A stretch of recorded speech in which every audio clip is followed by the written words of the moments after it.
That's direct, and I appreciate it. I'll definitely take that self audit seriously. Let's pause on the assumptions for a second, though.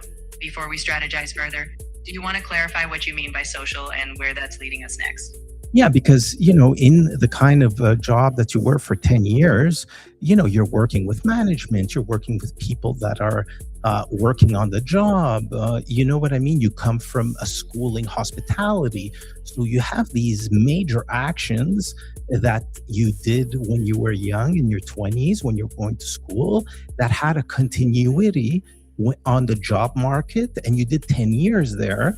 So you can't interact with management and people and not be a social person. And maybe during this 10-year career you discovered that you're really not a social person, and then the suggestions completely change. Because if that is the conclusion you made of yourself during the 4 months, it's important that you say, because what am I going to bring to the conversation here if you're not even sure that you want to continue interacting with management and people?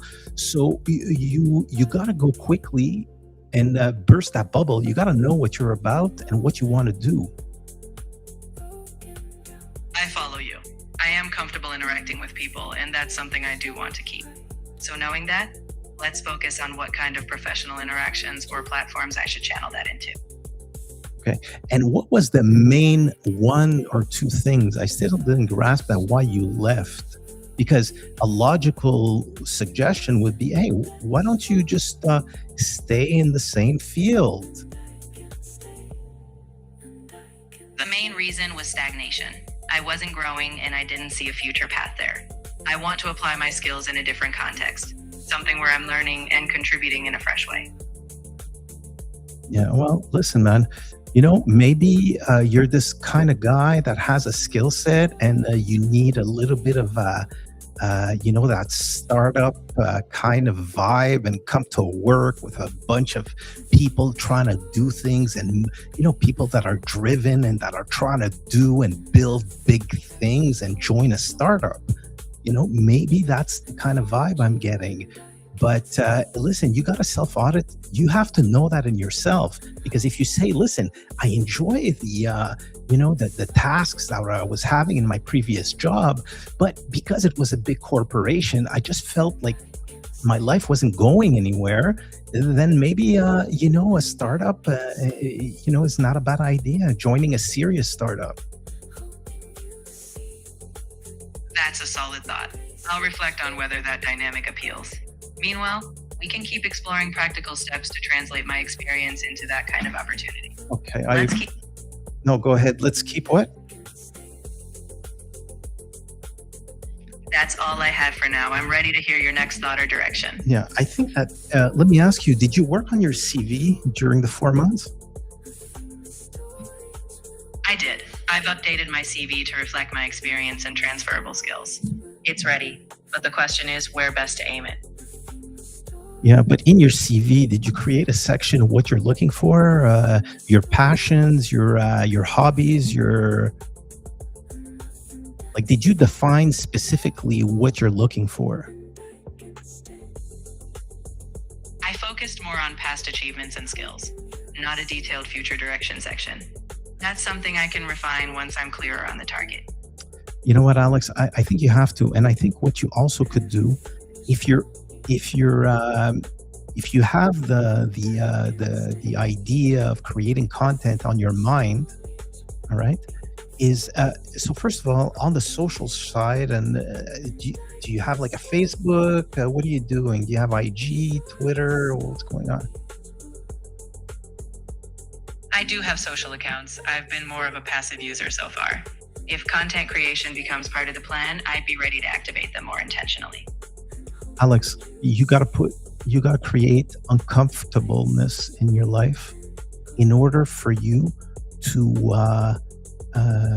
not to explore, man. Because listen, you already had 4 months to explore, and like a brother, I would tell you that you haven't uncovered much. And like me, after 2 years of struggle, I didn't really, it's not exactly like I was the most productive guy. So the fear here is that 32 becomes 35, and then 35, you get closer to 40, and then you start having bigger questions.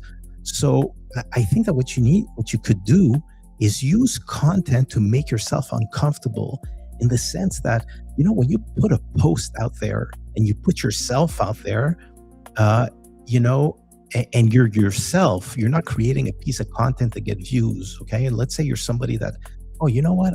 I want to try this content and I want to figure out, like, is this for me? The best thing to do is, in a period of uncertainty like you're living now, to just fire the camera, be yourself, and see where it goes. Because you're not going to BS the camera if you're not BSing yourself. So all this reflection could put this period of time on steroids and really accelerate and catch up the 4 months that have been kind of a discovering period into really a mega productive period.